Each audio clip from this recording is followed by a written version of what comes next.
Hey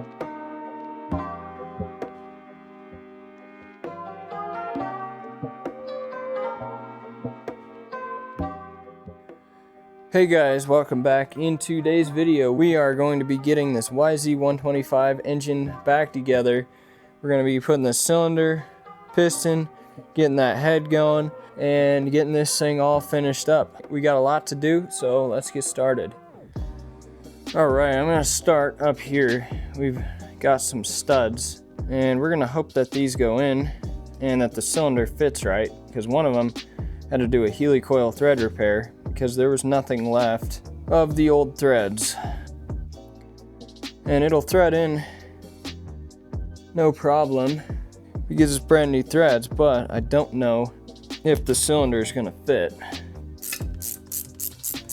I put some grease on the threads, so hopefully if water does get in there, it won't do any damage, and hopefully water just won't get in here again. I do wish that they'd make some better studs for these things, and I realize I put this one in backwards. But I wish they'd make some that had some sort of like an Allen or a Torx bit on the top that you could tighten. Obviously those would get stripped out too, but at least you'd have a chance at getting them tight without having to double nut and mess up the threads.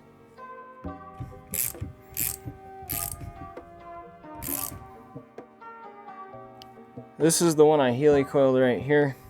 Threads are nice and smooth. I'm not gonna crank on that too hard. Well, I think we are good on the threads. I'm gonna put this thing at bottom dead center and see. Well, cylinder's fitting. I don't have the dowel pins in yet, but it's a good sign. Speaking of dowel pins,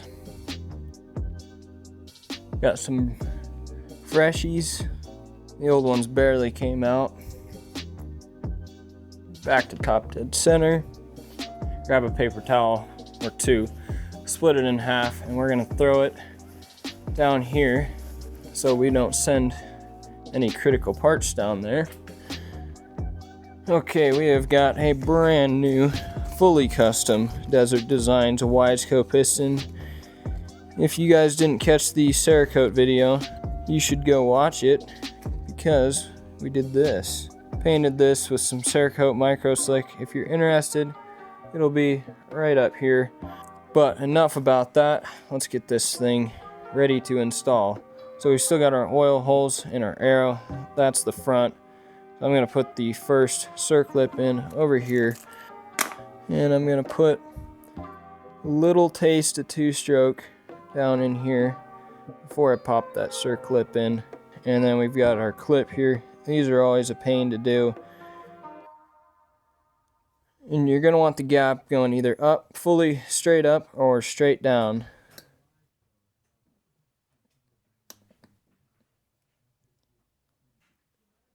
But if you do it something like that, it's pretty easy to put those clips in. Kind of roll them in, grab this little groove they got for you here, and you can roll it in. Just get that gap perfectly at the bottom. Pause. Hey, I have a challenge for you. Future me here, and I just need 30 seconds. Go to your YouTube subscribers tab and find a channel who makes a lot of money and probably doesn't need your subscription. Now, if you're feeling generous, we're currently taking donation in the form of subscriptions, and you already know how. Look, they didn't even notice. Why? Well, you see, you can make a noticeable difference for me, and I spend way too much time and money making these videos for $0 in return, just because I want to make cool shit and put it on the internet. But that's just my opinion, and what do I know? Alright, I'll shut up.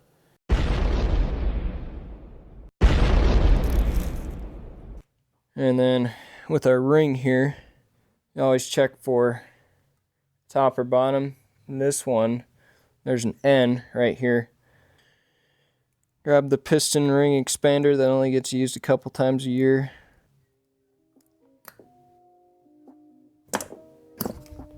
Okay, we got that on. And we're gonna come back over here, put some two-stroke in the connecting rod, And then we're going to take the piston side that we didn't put the clip in, put some more 2-stroke in it, put some 2-stroke on the bottom. Can't go wrong with having 2-stroke oil. Okay, arrow forward. Maybe put a bearing in there, huh? You're trying to tell me out of all these parts I don't have a bearing. Well, we are going to put the old one in because I don't feel like waiting for a new one.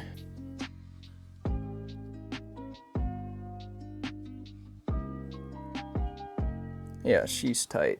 Well, we'll do a little experiment here for you guys with a used wrist pin bearing, and we'll find out what happens.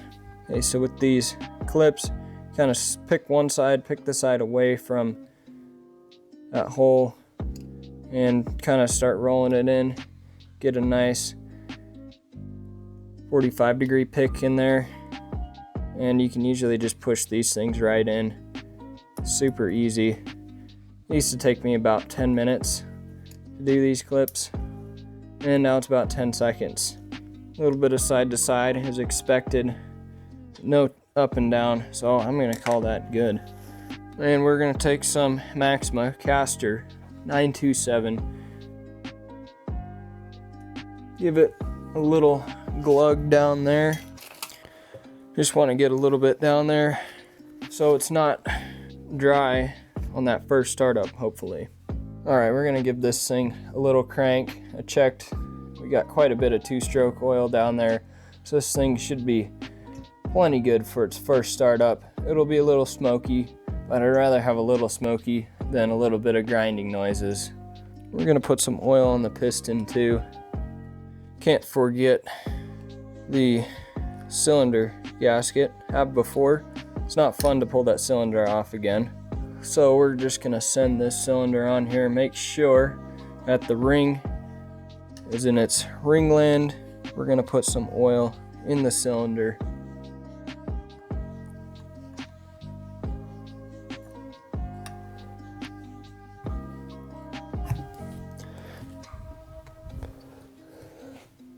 And we're gonna wiggle this whole setup. Let's do it backwards, that helps. But we got that ringland, so don't worry if you do it backwards. It's easy to spin around. And we are home. Looks good. It's good to get this thing back together.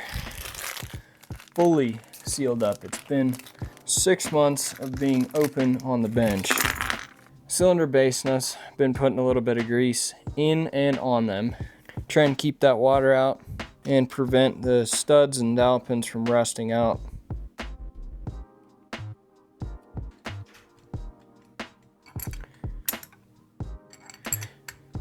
And don't ask me what the torque on these are. I don't know. I might look it up and put it on the video, and I might do it later. Probably about 15 to 20, but we're gonna just go with good and tight. Well, good news is that the cylinder went on just fine. Didn't seem to be any problems with my thread repair, although it does appear that the offending bolt hole was drilled a little deeper than it originally was, and we probably got a little less thread engagement up top. Is it gonna be an issue? No. Thing's still gonna rip. Okay, we're looking pretty snug here. Feels really smooth. So let's get this power valve finished up here. We've got a little assembly lube on these joints right here. Okay, we're gonna put the spacer on first. Then we're gonna put this power valve arm on. Okay, it's working good. It's moving, obviously. So we're looking good. Now we've got the leaky ass rubber gasket 9000 because it leaks a lot. Hopefully this one won't because it's brand new and it's all resealed. And we've got this cover eye Cerakoted blue titanium. And we're gonna try and line all this stuff up. Trying to do these power valves that have all these parts does make you appreciate the CR250 electronic power valve a little more. Might not be as good for power, but it is a hell of a lot easier to deal with. Alright, so now that we got the cylinder on and bolted down, we're going to move on to the next step, which is going to be this head here. And I've already done some work to it. So if you guys know anything about these two strokes, you got a squish gap, that's the distance between the piston and the cylinder head. And what I actually did with this thing is I took it over to my buddy's place. He has a lathe, and I turned this thing down, took about 15 thousandths off of it. And the goal of that is to reduce the squish gap, the distance between the head and the piston. So right now the squish gap is sitting right around 35 to 40 thousandths, which is a good spot for a 125 two-stroke. Not too tight to where you start worrying about the piston hitting the head, but not too loose. And we also gained a little bit of compression by doing that, taking that material off. If I did my math right, I should have dropped the combustion chamber volume by about 0.8 of a cc. But let me give you some tips if you have a lathe or know someone who has a lathe and you want to do this yourself. So the first thing you're going to want to do is you want to find what your squish gap is. So to do that, you're going to take the head, bolt it down, and get yourself some solder. This stuff is 1/16 inch, and what you're going to do, there's a couple ways you can do it. You can either take a section of this out, stick it down the spark plug hole, and have it in the squish gap just like that.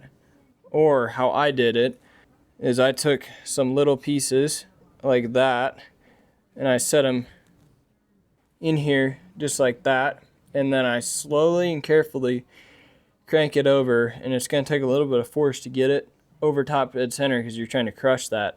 And then get that measurement with some calipers. So know your squish gap first, then you can know how much to take off of the head to be safe. And then once you take that off, I sanded this thing, started with some 320 and then wet sanded with some 400. And then check that squish gap again, make sure it's where you want. I think 40 to 35. If you start going any tighter than 35, then you start getting into territory where the piston starts getting close to the head, and 35 is safe. Do your research and make a judgment based off of that. And if you don't know someone with a lathe, or you don't have a lathe, you can always get an aftermarket head. The first one that comes to mind for me is Fathead Racing, where you can get interchangeable domes from them that have different compression ratio. There are other companies that sell just heads that have been CNC machined with a better squish gap, a little higher compression, but you might have to run some higher octane gas, which I'll be dealing with later on. So there you go. Alright, so next step is going to be powder coating this thing. So I've already cleaned up some of this. I'm going to throw it in the vapor blaster since I don't want to dig the sandblaster out right now. And powder coat doesn't really seem to care whether it's sandblasted or vapor blasted. So I'm going to do that to clean it up, and then we'll get this thing masked up and spray some powder coat. Okay, one thing to know, I did put an old nasty spark plug in this thing so that the threads of the head don't get any glass in them. And I'm not going to spend a super long amount of time getting this thing polished up, just trying to get it clean.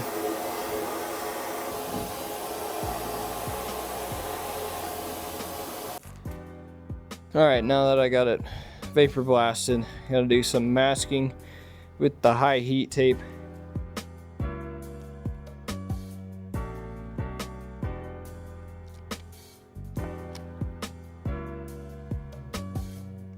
And then here's what I do for taking the tape off.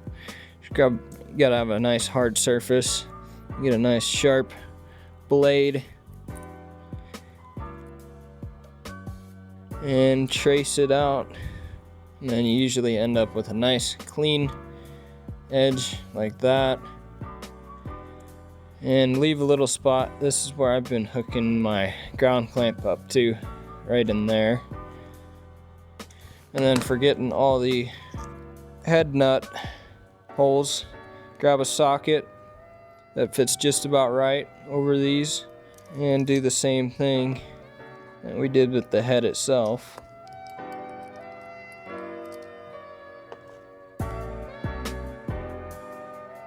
And if you did it right, it'll almost perfectly cover that. And it's a lot easier than trying to stick a piece of tape on there and then cut it perfectly.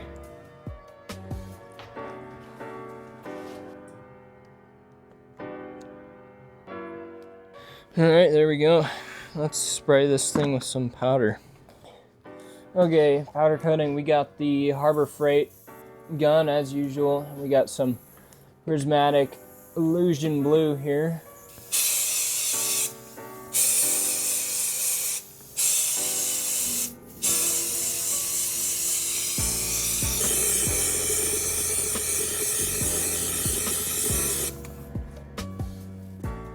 Okay, we're giving this thing a little quick flash cure. 375 for a couple minutes, minute and a half once the part reaches temp. Alright, so I did the flash cure and we're ready to spray some clear.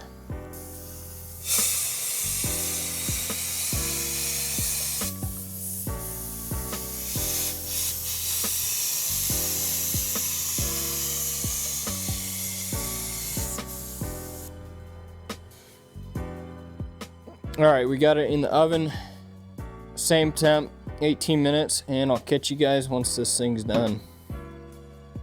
Alright, here it is. Looks beautiful. It has illusion blue. It usually does. You yank the spark plug and peel some of this masking carefully.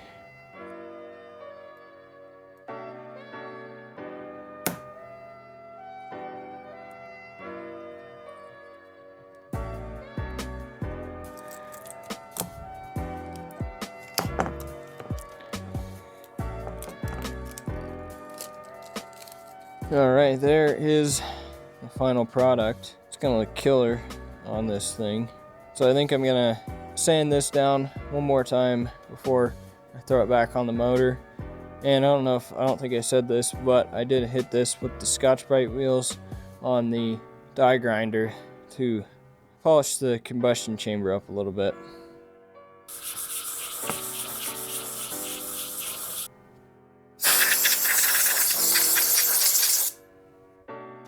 And then transitioning back over to the motor, we've got some O-rings here.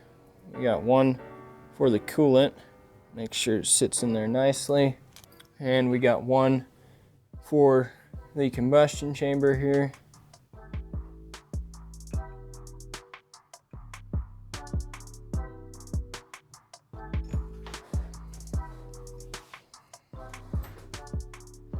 And we've got some new hardware from the Bolt MX kit.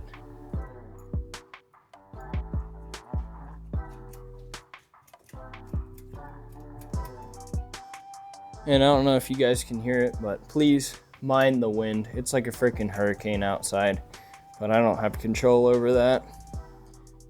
And I'm gonna try and get this thing pretty centered. Okay, so I forgot to press record, but I torqued these things to 18 foot-pounds in a star pattern, and man, this thing looks absolutely killer. From a distance, that thing looks like a billet machined and anodized head, and hopefully it should run like a billet head too. Got it turned down, increase that compression a little bit, and this thing's looking beautiful right now. So I think we got one more thing, and that's going to be putting some V-Force 4 reeds in here to get this thing finished up. I haven't ordered them yet, but I'll catch you guys once I have them. Alright, so like I said, we got one more thing for this motor here, and that is going to be this thing, which is a V-Force 4R. And I made the decision to omit the use of this stock thing here because, see that right there? You can see daylight through it, where this thing here, tight. So this will run better, and it's got double the pedal surface area, reduces the amount that the pedal's got to travel, keeps them fresh longer, makes more power, bottom end and top end, allegedly. So we're gonna get this thing slapped in here. And then I cleaned up this thing to the best of my abilities. One of the tabs for the carb is broke off, but that's not critical. And that is going to be about it for this video. Thanks for watching, hope you enjoyed. I'm gonna roll the outside shots right now. But anyway, we will catch you in the next one. Probably doing some suspension work for this 125. So anyway, we'll see you then.